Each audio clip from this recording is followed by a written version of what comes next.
All the students looked at him with surprise. The Saint Benoît College had never had a principal as young, and everyone admired the Abbé François Xavier. He was handsome, intelligent, and knew how to speak well, captivating his audience. During this gathering, while he was addressing them, he was giving them instructions for the new school year. But what the students didn't know was that this priest who seemed so calm would soon be the cause of their misfortune. François Xavier's father came from a modest, deeply religious family. He was the only boy among the 5 sisters. His parents, although they had little means, were very respected in their community for their faith and religious commitment. His mother, sweet but determined, was a pillar of the Association Les Sœurs de Marie, a group of pious women who served the parish of Bali. She organized prayers and charity actions, becoming an example for the young girls in the city. Her father, on her side, was a respected official and catechist. His words were so important that the families in the neighborhood did not hesitate to give their children for advice, convinced that they would guide them. From his young age, François Xavier grew up in this atmosphere of faith and discipline. His parents taught him the importance of work, humility, and respect for traditions. Every Sunday, he went to Mass with them, observing the gestures of his father and the mercy of his mother. As he grew up, his mother often repeated to him in a soft but insistent voice. These words resonated in him, the idea of a vocation slowly becoming stronger, although it did not come naturally.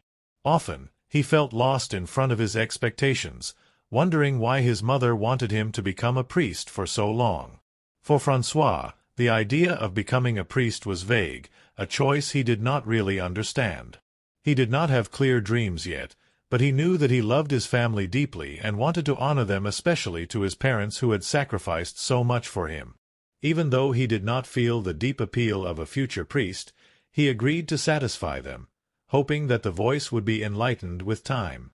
Thus, to please his parents, and especially his mother, he agreed at the age of 13 to attend the small seminary of the Diocese of Bali. This decision would mark the beginning of a life of movement for François Xavier. After receiving his baccalaureate at the small seminary in Bali, François Xavier hoped to follow another path and serve God differently. However, his parents decided otherwise. For them, becoming a priest was the only possible future for their only son. François tried to make them understand that they could also serve God in another way, perhaps as missionaries or teachers in charity works. But that didn't change anything. His mother, with a determined gaze, reminded him of family tradition. She told him slowly but firmly, "In our families, there have always been priests. It is an honor and a blessing. You are my only son, François, and you must follow this path." Despite him, François Xavier continued his training at the Grand Séminaire, where he was noticed as a brilliant and devoted student. It was thus that, years later, François Xavier was ordained priest of the Diocese of Bali and became the main charismatic of the College Saint Benoît at only 22 years old.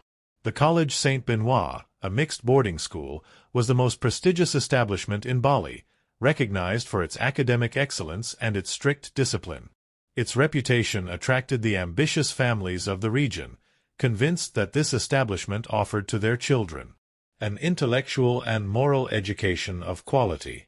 At his arrival, the abbot François Xavier was struck by the number of girls among the students. He, who had grown up with his 5 sisters, was used to it and welcomed this diversity naturally. As the principal, he kept a certain distance, showing himself benevolent but strict, teaching respect and discipline to all students without distinction. However, over the months, the atmosphere changed. Abbé Jules, a former seminar classmate who became a general supervisor, often had disturbing remarks. In the corridors or during breaks, he would slip François ambiguous sentences with a corner smile. François laughed, thinking that Jules was joking in an inappropriate but harmless way. As the weeks went by, François could no longer ignore the special attention some of the students were paying him. Every time he passed through the corridors, he noticed insistent glances, shy smiles, and even discreet but obvious gestures of admiration. The usually reserved girls seemed to see him as a fascinating, almost unreal figure. When he passed by, he could sometimes hear them whispering, "Oh, how handsome he is! And what's more, he's young." One day, while he was crossing a corridor at St. Benoit High School, François Xavier was facing Fortuna, a late student who was rushing to his class. In his haste, she didn't see him, and they accidentally hit each other. In shock, Fortuna's bag slipped from his shoulder and his notebooks fell to the ground. Surprised, François lowered himself to help him pick up his things. As he stretched out his hand to get a notebook, he looked up and looked at Fortuna. She was so beautiful, with fine lines and a sparkle in her eyes that attracted attention. Their eyes met briefly, creating a moment of embarrassment. Fortuna, intimidated, looked down, slightly blushed, while François, troubled, tried to hide her discomfort. Abbé François Xavier hurriedly returned to his office and closed the door, searching for a moment of solitude to calm his emotions. "But what happens to me?" murmured he, with a confused look. "No, it can't be.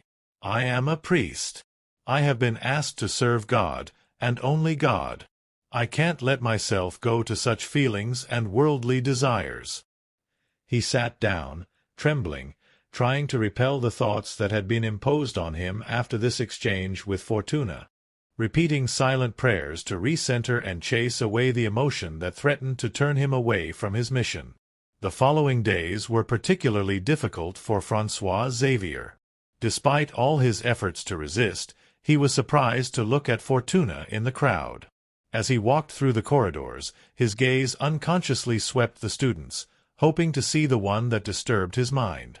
He often found excuses to go to Fortuna's class, supposedly to check the course progress or to discuss with the students. In reality, he was only looking for one person, Fortuna. As soon as he looked at her, a shiver crossed him, and he guessed that she felt the same thing. She turned her eyes, but he perceived in her gestures and smile a very particular attention. One day, while he was sitting at his desk, Abbé François Xavier, lost in his thoughts, was interrupted by blows hit at the door. His heart accelerated, seeing Fortuna enter. A frozen shiver ran through his back. "What does she want?" he asked, trying to hide his trouble. Breathing deeply to keep his calm, he told her to enter. "What can I do for you, mademoiselle?" he asked in a calm voice, mastering his emotions. Fortuna, visibly shy, avoided his gaze. She ended up whispering, "Mr. Labbit, I had a hard time understanding today's philosophy class. Could you help me, please?" François Xavier, touched by this request, accepted without hesitation. Helping students in difficulty was part of his educational mission and was one of the reasons why he had accepted this position. He raised his head and replied, "I will explain." That day, while he was helping her with his philosophy class, their conversation gradually drifted towards more personal subjects. They shared their dreams, their doubts, and their vision of life. François felt his guard drop, carried away by the sweetness and sincerity of Fortuna. Work sessions became frequent, almost like a silent ritual between them, a bond that they could no longer ignore. One day, while they were working together in the calm of the office, an unexpected tension settled, palpable and irresistible. They exchanged an intense look, and suddenly their faces came closer and they kissed. It was a deep kiss, releasing long-term repressed emotions. What had to happen happened. They crossed a limit they should never have crossed, and they slept together. That day, François Xavier felt a new thrill, an inexplicable and intense feeling he had never felt before. And it was only the beginning. To keep their secret relationship, François and Fortuna got used to meeting discreetly every night in an isolated clearing, far from St. Benoit College, far from pressure and judgment. Fortuna discreetly left the girls' dormitory, making sure she wasn't seen, and joined François, who was waiting in the shade. However, a dormitory classmate of Fortuna, Lola, quickly noticed her repeated absences. She found it strange that Fortuna disappeared every night at the same time, without explanation, and reappeared in the morning as if nothing had happened. Curious, she decided not to ignore her suspicions. One evening, while Fortuna was leaving the dormitory, Lola, curiously pushed, decided to follow her discreetly to discover what she was hiding. She walked silently, hidden in the shade of the trees, observing Fortuna, who was moving away from the buildings until an isolated lamp. Arriving there, Lola was stunned by what she saw. Fortuna found François Xavier, the principal of the college, and he was entangled under the moonlight. Shocked, Lola discreetly took out her phone and began filming, capturing the scene as proof. She murmured for herself, a glimmer of satisfaction in her eyes. "I'm going to keep this video. Could it be of any use to me?" Lola silently returned to the dormitory. Lying on her bed, Lola thought, tormented by jealousy. But what more could I have done for Abbé François Xavier to be interested in her? She asked herself, with a heavy heart. Since the arrival of the young abbé, Lola had felt an attraction for him and secretly hoped to draw his attention, but he had never noticed it. Hurt by his pride, Lola watched the video, aware of the power she now held. A plan began to form in her mind. She decided to use this proof to make François Xavier and Fortuna sing certain that this video would give her the control she had always dreamed of. During the recreation, Lola went to the office of Abbé François Xavier. He, used to visiting his students, welcomed her with a professional smile, without doubting his intentions. But Lola, determined, went straight to the point and gave her direct advances, letting her hear her attraction for him. This rejection made Lola's frustration even more intense. She turned around, looked into Lola's eyes, and calmly took out her phone.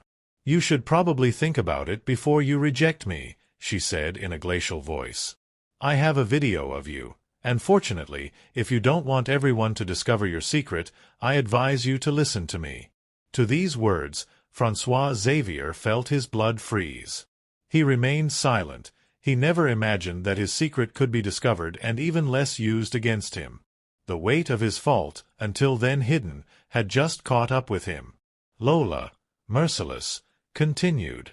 She approached François Xavier and, with a calm but threatening voice, told him, "I'll give you an appointment tonight in the tavern, the one where you find Fortuna.